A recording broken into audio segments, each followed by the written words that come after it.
la femme rejetée qui sauva tout le village. Celle qu'on n'écoutait pas. Il disait qu'elle ne servait à rien. Il disait qu'elle parlait trop. Il disait qu'une femme seule, sans mari et sans enfant, n'avait aucune voix dans les décisions du village. Mais lorsque l'eau disparut, c'est vers elle que tout le monde finit par courir. Tout avait commencé lentement. Le fleuve, autrefois large et puissant, s'était mis à rétrécir. Au début, personne ne s'inquiéta. La saison sèche, disait-il. Puis les puits commencèrent à baisser. Les femmes devaient marcher plus loin pour remplir leurs bassines.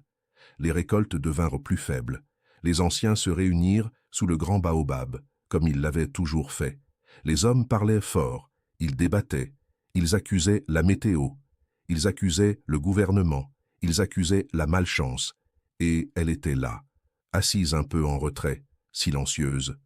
On ne l'invitait jamais vraiment à parler. Elle s'appelait simplement « celle qui vit seule ». Son mari était parti des années plus tôt. Certains disaient qu'elle portait malheur. D'autres murmuraient qu'une femme sans foyer stable n'était pas digne de respect. Elle avait appris à encaisser les regards, les chuchotements, les soupirs, mais ce qu'elle n'acceptait pas, c'était l'aveuglement. Parce qu'elle avait vu quelque chose. Elle observait la terre depuis des mois, les fissures, le sol durci, les anciennes traces d'eau oubliées. Elle connaissait ce village mieux que ceux qui prétendaient le diriger. Un soir, alors que les femmes revenaient du puits, presque vide, elle s'approcha doucement d'un groupe. L'eau ne disparaît pas, elle se déplace. On la regarda avec agacement. Encore elle. « Tu crois que tu sais mieux que les anciens ?» Elle se tut. Mais elle n'abandonna pas son idée. Les jours suivants furent pires. Les enfants commencèrent à tomber malades. Les disputes éclatèrent pour quelques litres d'eau boueuse. Les champs jaunirent. La peur s'installa. Et avec la peur, la colère. Un matin, lors d'une réunion d'urgence, elle se leva sans y être invitée. Les murmures cessèrent. Elle respira profondément. Le village a été construit près d'une ancienne source souterraine. Elle ne s'est pas évaporée, elle est obstruée. Les hommes éclatèrent de rire. « Et comment tu sais ça? Depuis quand tu es experte en eau ?» Elle serra les poings. Parce qu'elle n'avait pas étudié dans de grandes écoles, mais elle avait écouté son grand-père parler de la terre. Elle avait appris à lire les signes. Elle expliqua les variations du sol, les zones plus fraîches au lever du soleil, les plantes qui résistaient encore. Personne ne l'écoutait vraiment. Un ancien leva la main.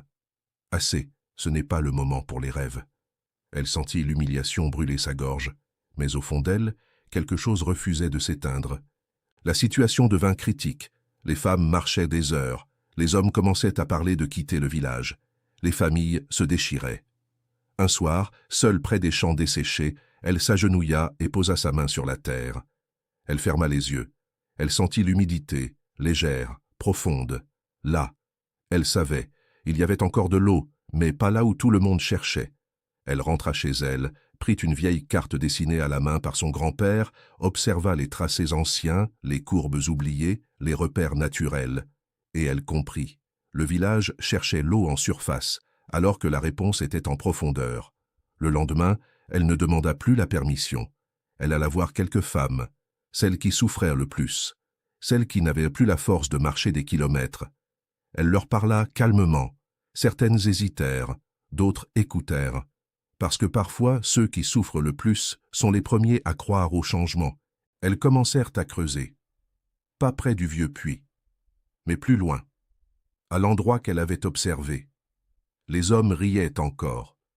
« Vous creusez votre propre tombe. » Mais elle continuait, sous le soleil brûlant, les mains couvertes de poussière. Jour après jour, la terre était dure, les forces diminuaient, les doutes revenaient. Même elle commençait à trembler intérieurement. Et si elle se trompait? Et si tout le village la blâmait? Mais chaque matin, elle revenait au même point. Elle posait la main sur le sol et elle sentait cette fraîcheur invisible, comme un secret enterré. Puis un après-midi, un son différent, le bruit du métal contre une surface humide. Les femmes s'arrêtèrent. Le silence tomba. Elles creusèrent encore, plus vite, plus profondément. Et soudain, une petite flaque apparut, puis une infiltration, puis un filet d'eau. Les regards se croisèrent, incrédules. Puis les cris éclatèrent. De l'eau claire, en profondeur. Les hommes accoururent, les anciens s'approchèrent lentement, et elle se tenait là, sale, épuisée, mais droite. Pour la première fois, personne ne riait. Le village venait de comprendre une chose essentielle. Ils avaient ignoré celle qui observait pendant qu'eux parlaient, et maintenant, leur survie dépendait de celle qu'ils avaient rejetée. Mais ce n'était que le début, car sauver le village allait coûter plus cher que quelques jours de creusement. Et certains n'étaient pas prêts à accepter que la solution soit venue d'elle. La découverte de l'eau aurait dû tout changer immédiatement, mais au lieu d'apporter seulement de la joie, elle fit naître quelque chose de plus dangereux encore, la fierté blessée, car dans ce village où les décisions étaient prises par les anciens réunis sous le grand baobab, accepter qu'une femme rejetée ait trouvé ce que tous avaient manqué revenait à admettre une erreur collective, et l'orgueil, plus que la sécheresse, peut assécher les cœurs. Les femmes continuaient de creuser, élargissant le trou, renforçant les parois avec des pierres plates pour empêcher l'effondrement. Et chaque nouvelle goutte qui suintait du sol semblait confirmer que la terre avait gardé son secret pour celles qui savaient l'écouter, mais les hommes, au lieu de célébrer ouvertement, commencèrent à discuter à voix basse, murmurant que le filet d'eau n'était peut-être qu'une coïncidence, que la nappe ne tiendrait pas, que ce n'était pas une preuve suffisante pour bouleverser les règles du village. Elle entendait ces paroles, même quand elles n'étaient pas adressées directement à elle, et elle comprenait que la bataille ne serait pas seulement contre la sécheresse, mais contre des mentalités ancrées depuis des générations. Un ancien déclara que désormais le puits devait être placé sous la responsabilité du conseil, comme tous les biens communs, et que les décisions sur son usage seraient prises officiellement, ce qui, en apparence, semblait raisonnable, mais cachait une volonté claire de reprendre le contrôle d'une situation née hors de leur autorité. Les femmes échangèrent des regards inquiets, car elles savaient que si le conseil s'appropriait la source, leur voix serait à nouveau effacée, et elle sentit en elle une colère sourde, non pas pour la reconnaissance personnelle, mais pour la justice, car l'eau appartenait à tous, et surtout à ceux qui avaient osé y croire. Les jours suivants, l'afflux d'eau augmenta lentement, assez pour remplir des calebasses, assez pour soulager les familles les plus fragiles, mais pas encore suffisant pour irriguer les champs desséchés, et c'est là que les tensions grandirent, car certains hommes commencèrent à exiger que l'eau soit réservée en priorité aux cultures commerciales, arguant que la survie économique du village en dépendait, tandis que d'autres réclamaient qu'elle serve d'abord aux besoins domestiques, et le débat devint plus rude, plus tranchant, révélant des fractures anciennes que la sécheresse avait simplement rendues visibles.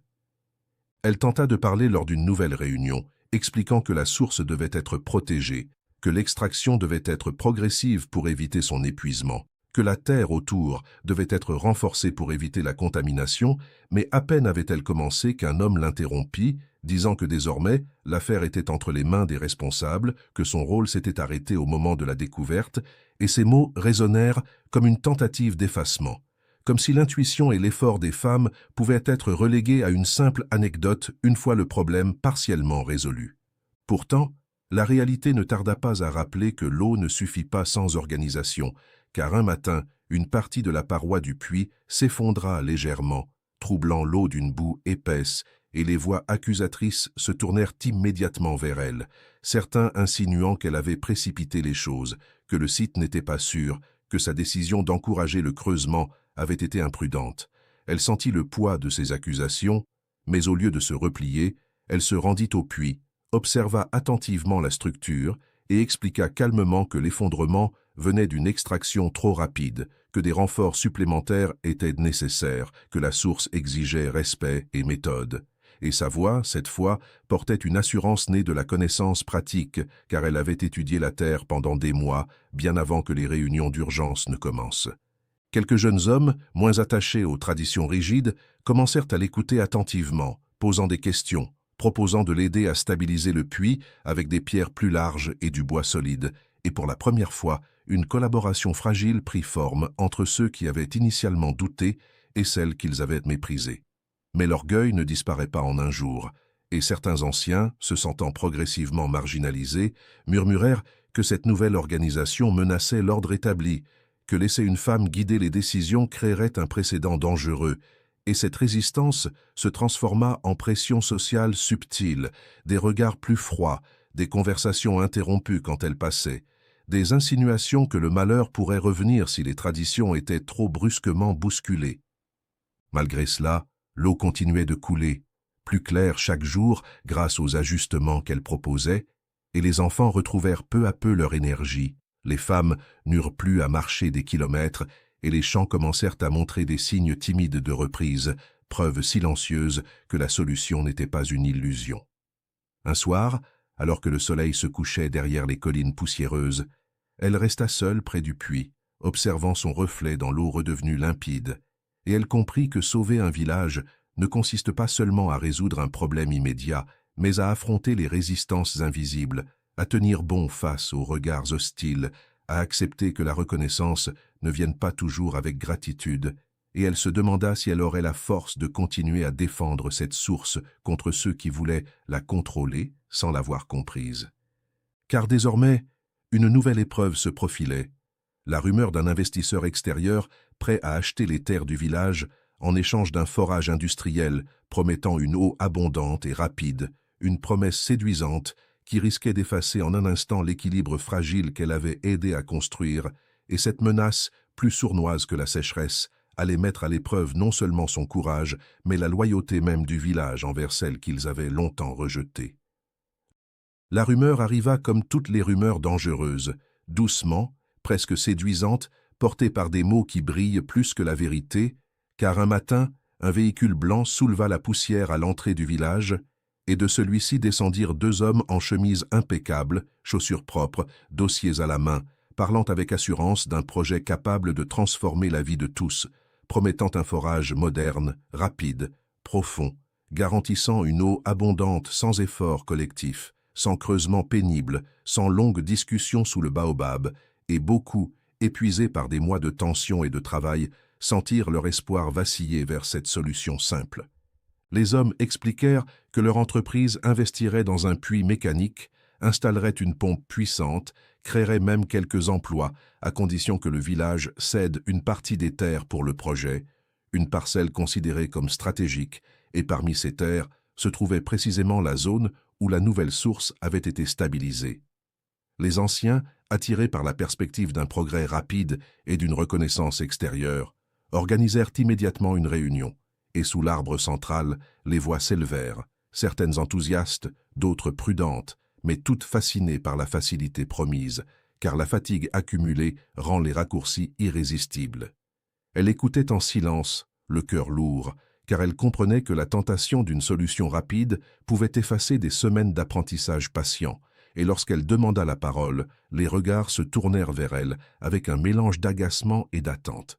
Elle expliqua calmement que les forages industriels, mal gérés, peuvent épuiser les nappes souterraines plus vite qu'on ne l'imagine, que pomper en profondeur sans études précises peut assécher les sources naturelles environnantes, que l'eau n'est pas infinie simplement parce qu'une machine la rend plus accessible, mais certains l'interrompirent, disant qu'elle parlait par peur de perdre son influence, qu'elle refusait le progrès par orgueil, et ces accusations la frappèrent durement, car elle n'avait jamais cherché le pouvoir, seulement l'équilibre. Les représentants de l'entreprise souriaient poliment, laissant le débat se faire, sûrs que l'attrait de la modernité l'emporterait, et ils brandissaient des chiffres, des promesses de rendement, des images de villages transformés, sans mentionner les exemples moins glorieux, ceux où l'eau avait disparu quelques années plus tard, laissant derrière elle des terres creusées et des dettes lourdes.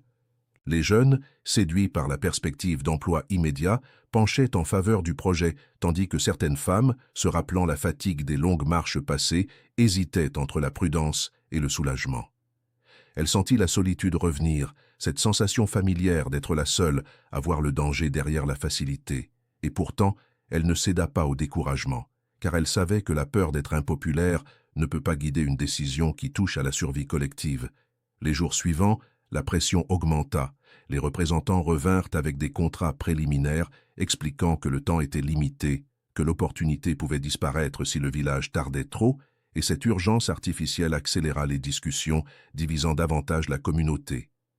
Un soir, alors qu'elle marchait près de la source, elle observa le flux stable de l'eau, ni abondant ni spectaculaire, mais constant, et elle comprit que la véritable richesse réside souvent dans la durabilité silencieuse, pas dans l'excès bruyant. Elle décida alors de faire quelque chose de différent. Au lieu de simplement s'opposer, elle rassembla des preuves, contacta un technicien d'une ville voisine, demanda une analyse simple du sol et de la nappe, utilisant ses relations modestes mais sincères, et quelques jours plus tard, les résultats confirmèrent ce qu'elle pressentait. La nappe était fragile et un forage profond risquait de perturber irrémédiablement l'équilibre hydrique de la région.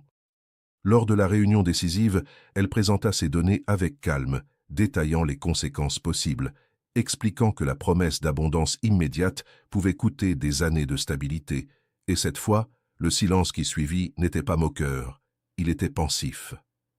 Les représentants tentèrent de minimiser l'analyse, parlant d'exagération, de scénarios pessimistes, mais le doute s'était installé dans les esprits, et certains anciens, autrefois sceptiques envers elle, commencèrent à poser des questions plus précises, à demander des garanties écrites, à réfléchir au long terme plutôt qu'au court terme. La tension était palpable, car la décision qui se profilait ne concernait pas seulement une source d'eau, mais la manière dont le village choisirait de gérer son avenir. Dépendre d'une solution extérieure séduisante ou renforcer une autonomie fragile, mais réelle. Elle regarda les visages autour d'elle, cherchant non pas l'approbation, mais la compréhension, et elle comprit que sauver un village n'est jamais un acte unique, c'est une série de choix courageux face aux illusions confortables. Lorsque le vote final fut annoncé, la décision pencha de justesse contre le forage industriel, une victoire mince mais significative, et les représentants repartirent, laissant derrière eux une poussière plus légère que celle de leur arrivée. Pourtant, elle savait que cette victoire n'était pas une fin, car désormais, le village devait prouver qu'il pouvait faire mieux sans dépendre de promesses externes, et tandis que le soleil se couchait sur la source stabilisée, elle sentit une nouvelle responsabilité peser sur ses épaules, celle de transformer cette résistance en véritable progrès durable, car refuser une solution facile ne suffit pas, il faut construire une alternative solide. Et le véritable défi ne faisait que commencer. Refuser le forage industriel n'était qu'une moitié de victoire, car désormais le village se retrouvait face à une vérité plus exigeante. S'ils ne voulaient pas dépendre d'une solution extérieure, ils devaient apprendre à gérer eux-mêmes leur eau avec rigueur et intelligence, et cela demandait plus que des discours sous le baobab, cela demandait une organisation nouvelle, une discipline collective que peu avaient pratiquée jusque-là. Les premiers jours après le départ des représentants furent étrangement calmes, presque incertains, comme si chacun attendait que quelqu'un d'autre prenne la responsabilité suivante. Et les anciens, habitués à trancher mais pas toujours à exécuter, se retrouvèrent silencieux face à la nécessité d'un plan concret. Elle comprit que c'était le moment décisif, non pas pour briller, mais pour agir, et elle proposa la création d'un comité de gestion de l'eau, composé d'hommes et de femmes, jeunes et anciens, afin que la source ne devienne ni un symbole de pouvoir, ni un champ de conflit, mais un bien partagé, protégé par tous. Certains résistèrent encore, craignant de perdre leur autorité traditionnelle, mais d'autres, marqués par la récente menace du forage, acceptèrent l'idée qu'un changement était nécessaire. Les réunions devinrent plus structurées, moins bruyantes, plus attentives, et pour la première fois, elle ne parlait plus depuis le bord du cercle. Elle était au centre, non parce qu'elle l'exigeait, mais parce que l'expérience l'y avait placée. Elle expliqua que la source devait être protégée par une zone interdite au bétail, que les abords devaient être stabilisés avec des pierres et des plantations spécifiques pour limiter l'érosion, que la consommation devait être mesurée, répartie équitablement, et ces recommandations, loin d'être des théories, étaient issues de ses observations patientes de la Terre. Les jeunes, inspirés par la responsabilité nouvelle qu'on leur confiait, commencèrent à organiser des tours de surveillance, à nettoyer régulièrement les alentours, à apprendre les principes simples de conservation de l'eau, et peu à peu, un sentiment d'appartenance collective émergea, transformant la source en symbole d'unité plutôt qu'en point de tension. Pourtant, les difficultés ne disparurent pas pour autant, car la saison sèche persistait, et malgré les précautions, le débit de la source variait, provoquant des inquiétudes récurrentes, et chaque baisse momentanée ravivait les voix sceptiques, celles qui murmuraient que peut-être le forage industriel aurait été plus sûr, plus stable, plus moderne. Elle accueillait ces doutes avec calme, expliquant que la nature fonctionne par cycle, que la stabilité se mesure sur le long terme, et qu'un équilibre fragile vaut mieux qu'une exploitation agressive, et sa patience face aux critiques renforçait peu à peu sa crédibilité. Un jour, une violente pluie inattendue s'abattit sur le village, et beaucoup craignirent que le puits s'effondre ou que l'eau soit contaminée, mais grâce aux protections installées, aux canaux de drainage improvisés par les jeunes, la source résista, et lorsque le soleil revint, l'eau était plus claire que jamais, preuve tangible que la préparation vaut mieux que l'improvisation. Ce moment marqua un tournant invisible mais profond.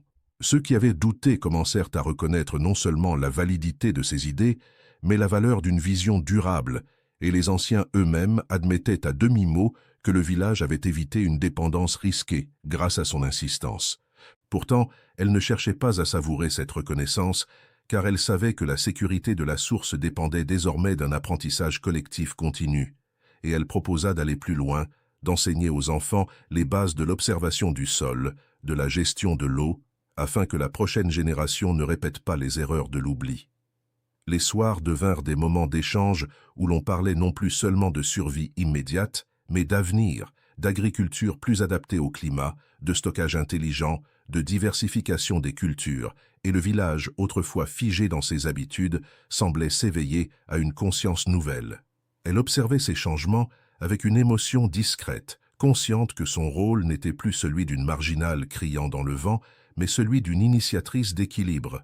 Et pourtant, elle restait vigilante, car elle savait que la confiance est fragile, que le moindre échec pourrait raviver les anciennes accusations.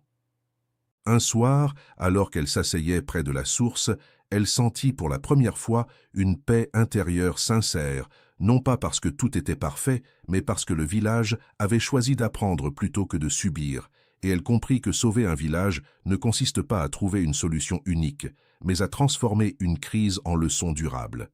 Cependant, au loin, des rumeurs de sécheresse plus sévères dans les régions voisines commençaient à circuler, annonçant une saison encore plus rude que la précédente, et elle savait que le véritable test ne viendrait pas de la facilité ou de l'illusion, mais de l'extrême, car si la prochaine saison tarissait même cette source fragile, le village devrait prouver que la solidarité qu'il venait de construire était plus forte que la peur, et elle se demanda silencieusement si, lorsque l'épreuve ultime arriverait, tous seraient prêts à rester unis, plutôt qu'à chercher à nouveau un raccourci dangereux.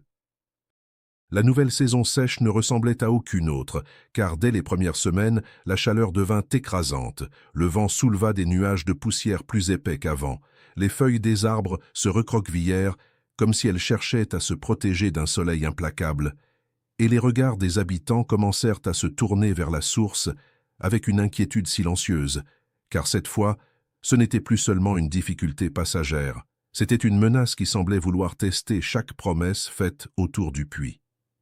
Le débit diminua progressivement, pas brutalement, mais suffisamment pour semer le doute, et chaque matin, quand les femmes venaient remplir leurs bassines, elles observaient le niveau avec une attention presque religieuse, mesurant du regard chaque variation, murmurant des prières discrètes.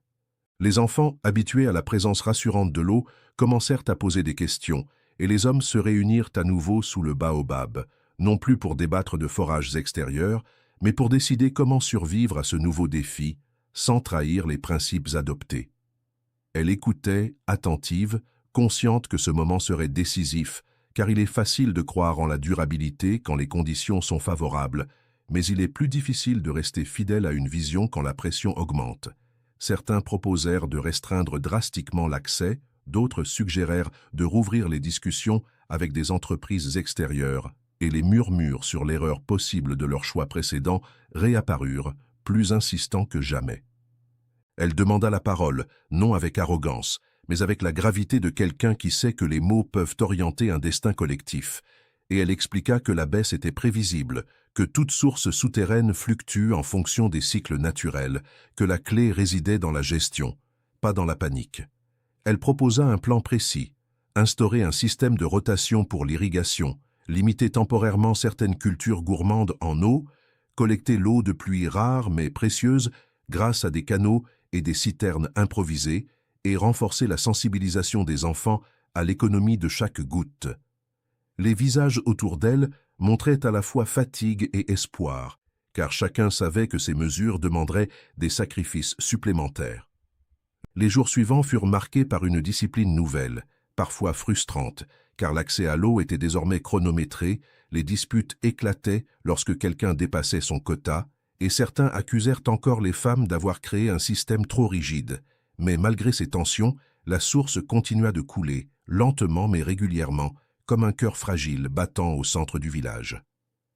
Un après-midi, une dispute plus violente éclata entre deux familles à propos de l'irrigation d'un champ, et la colère menaça de rompre l'équilibre fragile, mais elle intervint, rappelant que la sécheresse ne devait pas transformer la communauté en adversaire, que la survie dépendait de la solidarité plus que de la possession, et ces paroles, prononcées avec fermeté, calmèrent peu à peu les esprits.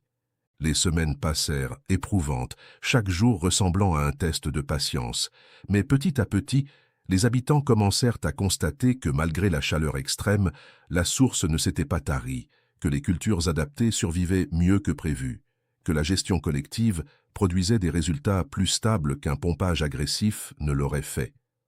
Un soir, alors que le soleil rouge disparaissait derrière l'horizon, un enfant courut vers le centre du village en criant que la source avait retrouvé un niveau légèrement supérieur, et tous accoururent, incrédules, observant l'eau plus abondante que les jours précédents, signe que le cycle commençait à tourner. Un murmure d'émotion parcourut la foule, non pas un cri de triomphe, mais un soupir collectif de soulagement, car ils comprenaient que leur patience avait été récompensée. Elle se tenait en retrait, les mains poussiéreuses, le visage marqué par la fatigue des semaines passées, et pour la première fois, plusieurs anciens vinrent vers elle sans hésitation, reconnaissant ouvertement que sa vision avait protégé le village d'une dépendance dangereuse, que son insistance sur la gestion durable avait permis de traverser la saison la plus rude. Elle ne répondit pas par des reproches, ni par une revendication. Elle se contenta de rappeler que la terre parle à ceux qui l'écoutent, et que la crise avait été une leçon pour tous.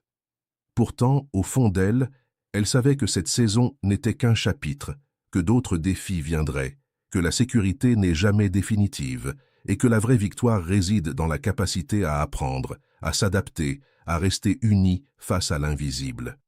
Alors que la nuit enveloppait le village, éclairée par des lampes modestes mais stables, elle observa les familles rentrer chez elles avec une sérénité retrouvée, et elle comprit que le plus grand changement n'était pas seulement l'eau qui coulait encore, mais le regard porté sur elle, un regard désormais empreint de respect et d'écoute, car celle qu'on appelait inutile était devenue la gardienne d'un équilibre fragile. Et tandis que les étoiles apparaissaient une à une dans le ciel asséché, elle sentit que le village n'avait pas seulement survécu à la sécheresse, il avait appris à se transformer, et cette transformation, plus précieuse que l'eau elle-même, serait la véritable source capable de le protéger pour les années à venir. Quand la saison sèche céda enfin la place aux premières pluies, ce ne fut pas une explosion de joie, mais un soulagement profond, presque silencieux, car le village avait compris que survivre n'est pas seulement une question de chance, mais de préparation, et lorsque les premières gouttes frappèrent la terre craquelée, chacun ressentit le poids des semaines passées comme une cicatrice encore fraîche. Les enfants levèrent les bras vers le ciel, riant sous la pluie fine, les femmes sortirent des bassines pour récupérer chaque goutte précieuse, et les hommes observèrent les nuages avec un respect nouveau, car plus personne ne considérait l'eau comme acquise.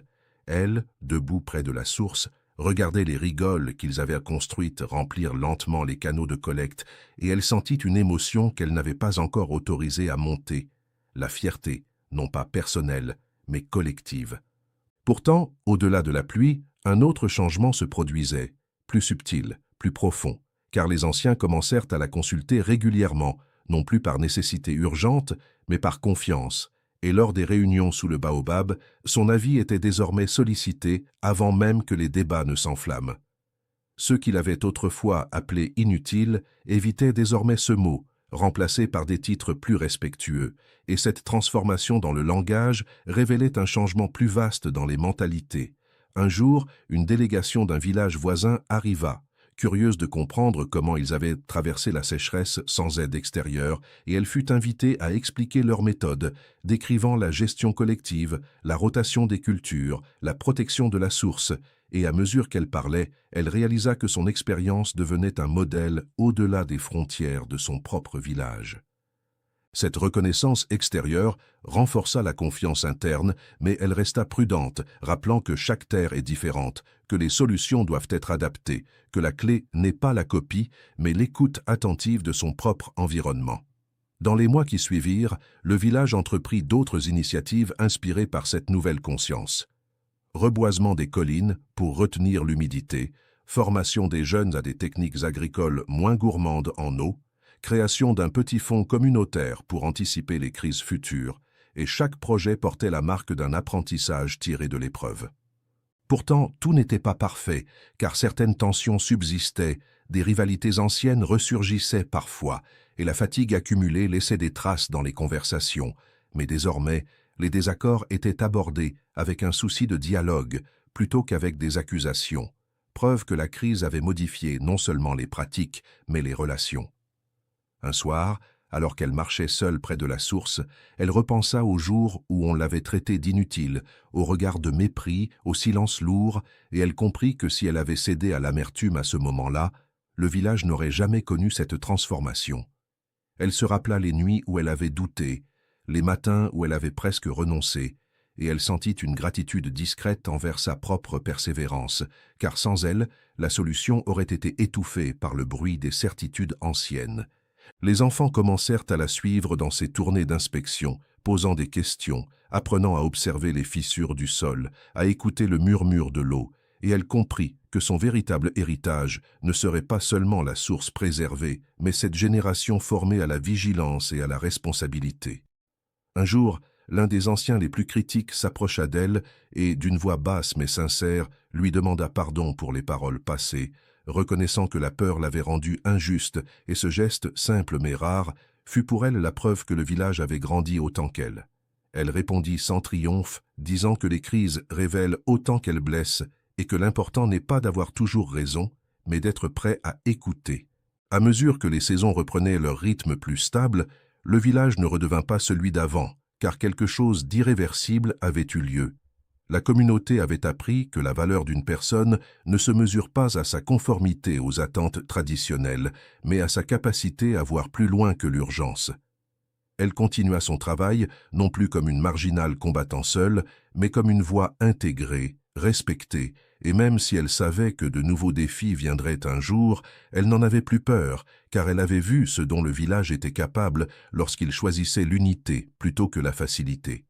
Et tandis que le soleil se couchait sur les champs reverdis, elle comprit que sauver le village n'avait pas seulement signifié trouver de l'eau, mais restaurer la confiance en la capacité collective à changer. Car parfois, la plus grande source que l'on découvre n'est pas celle qui jaillit de la terre, mais celle qui naît dans les esprits lorsque l'on décide de croire en une vision ignorée.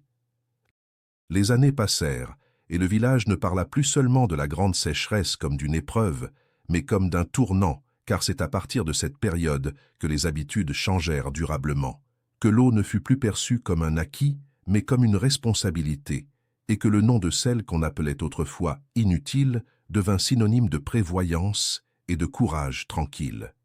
Les saisons continuèrent d'alterner, certaines généreuses, d'autres plus capricieuses, mais à chaque variation, la communauté réagissait désormais avec méthode plutôt qu'avec panique, activant les réserves, ajustant les cultures, surveillant les nappes, et cette discipline collective transforma progressivement le village en exemple régional. Des représentants d'autres localités vinrent observer leurs installations simples mais efficaces, leurs canaux de récupération d'eau, leurs zones protégées autour de la source, et chacun repartait avec une leçon qui dépassait la technique. La résilience naît de l'écoute et de l'unité.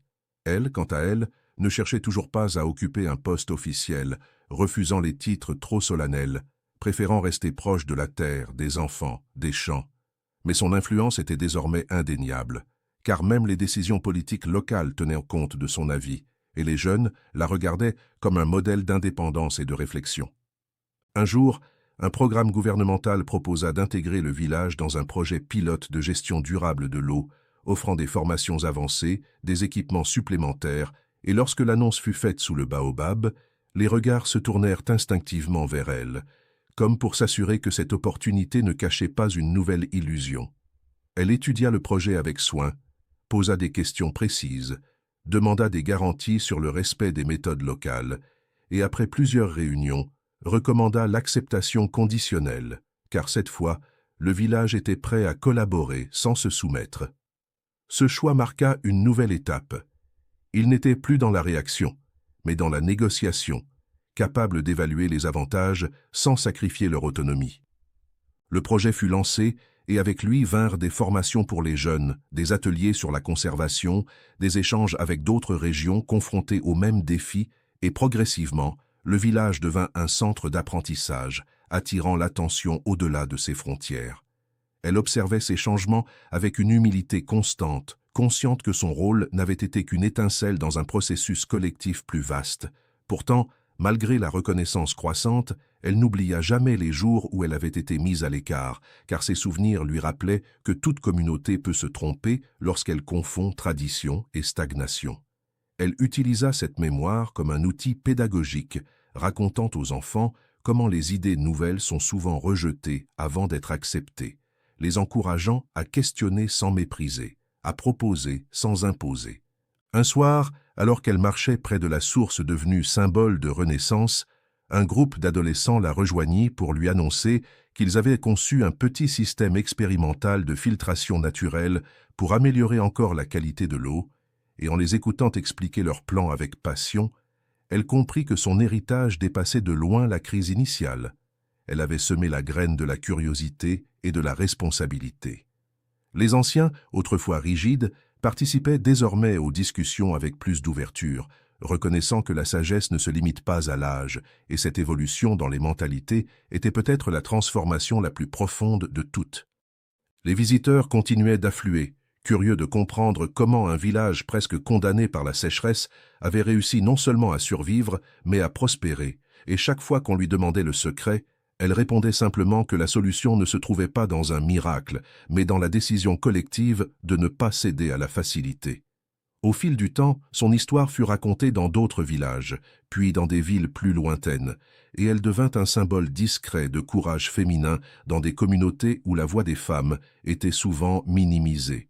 Pourtant, elle restait fidèle à sa routine, inspectant les canaux, échangeant avec les cultivateurs, observant les variations du sol, car pour elle, la véritable reconnaissance résidait dans la continuité, pas dans les applaudissements.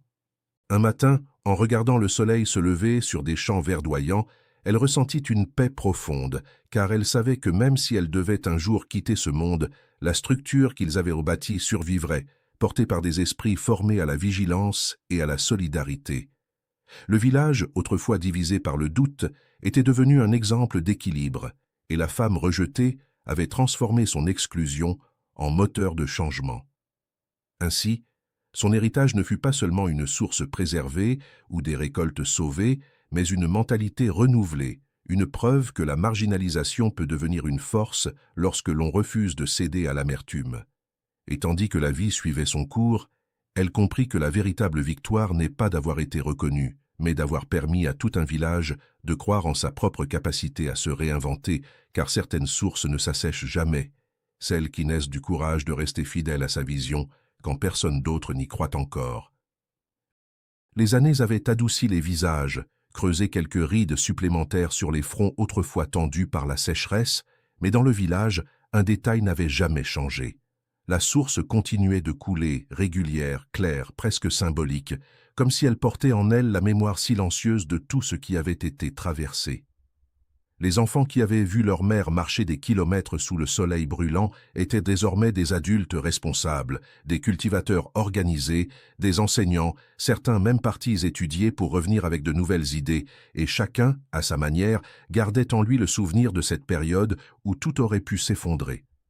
On racontait souvent l'histoire aux plus jeunes, non comme un conte exagéré, mais comme une leçon ancrée dans la réalité, celle d'une femme considérée comme inutile parce qu'elle pensait autrement, parce qu'elle osait poser des questions quand tout le monde se contentait d'habitudes anciennes.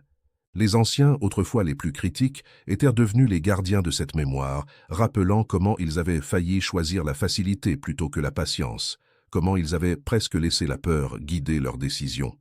Elle, désormais plus âgée, marchait encore parfois jusqu'à la source au lever du jour, non par obligation, mais par gratitude, observant les jeunes inspecter les canaux, mesurer le débit, noter les variations avec sérieux, et elle sentait en elle une fierté tranquille, celle qui ne cherche plus à convaincre, mais simplement à transmettre.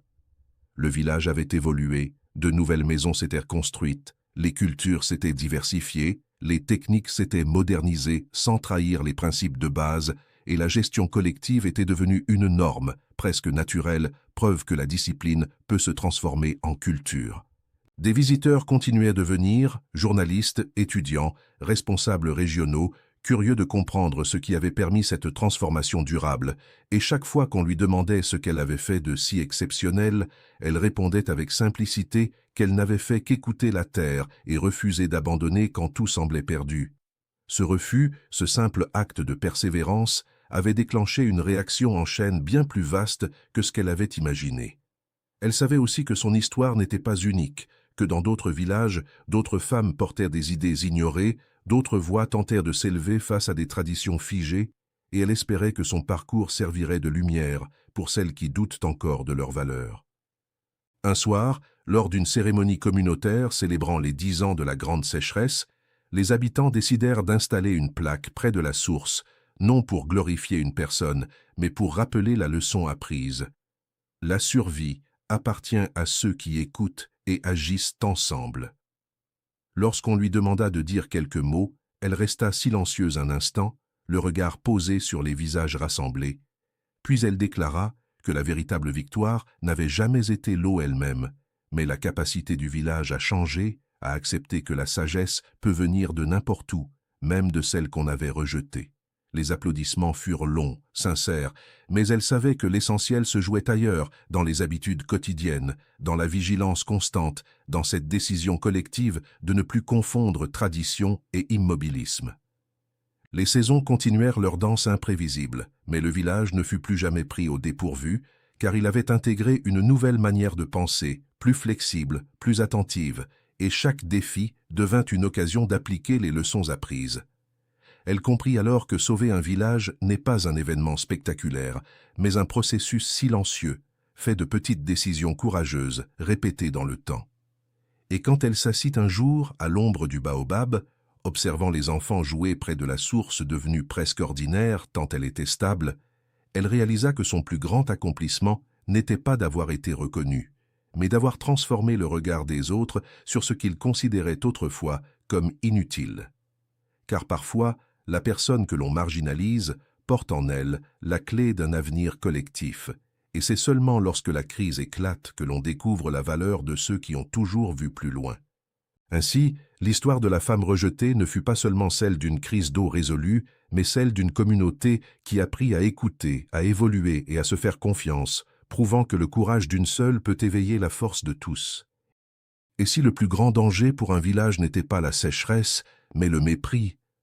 Pendant des années, elle a été ignorée, sous-estimée, rejetée. On l'a traitée d'inutile simplement parce qu'elle voyait différemment, parce qu'elle osait poser des questions, parce qu'elle refusait d'accepter que c'est comme ça. Mais quand l'eau a disparu, quand la terre s'est fissurée, quand les regards ont commencé à chercher une solution, c'est vers elle que tout le monde s'est tourné. Pas parce qu'elle criait plus fort, pas parce qu'elle avait un titre, mais parce qu'elle avait écouté, observé, persisté. Elle n'a pas sauvé le village avec de la magie. Elle l'a sauvé avec de la patience, avec de la discipline, avec cette force silencieuse que personne ne remarque, jusqu'au jour où tout s'effondre. Et c'est peut-être ça, la vraie leçon. Parfois, la personne que tu ignores aujourd'hui, c'est celle qui portera la solution demain. Parfois, la voix qu'on étouffe est celle qui aurait pu éviter la catastrophe. Et parfois, le miracle que tu attends existe déjà. Il est juste assis dans un coin, en train de réfléchir. Cette histoire ne parle pas seulement d'eau. Elle parle de valeur, de confiance, de courage face au rejet. Parce que la plus grande sécheresse n'est pas celle de la terre. C'est celle du respect. Si cette histoire t'a touché, si elle t'a rappelé quelqu'un qu'on a sous-estimé, ou si toi-même, on t'a déjà fait sentir inutile, alors ne reste pas silencieux. Écris en commentaire « Je ne suis pas inutile ». Partage cette vidéo avec quelqu'un qui doute de lui, quelqu'un qu'on n'écoute pas assez, quelqu'un qui a une vision différente. Parce que les idées qui sauvent des villages ne naissent pas toujours dans les bureaux. Elles naissent souvent dans le cœur de ceux qu'on rejette. Abonne-toi si tu crois que les vraies héroïnes ne portent pas toujours une couronne, mais portent la responsabilité d'un futur meilleur. Et souviens-toi, on peut rejeter une personne, mais on ne peut pas arrêter une vision déterminée. À très bientôt pour une nouvelle histoire qui pourrait bien changer ta façon de voir le monde.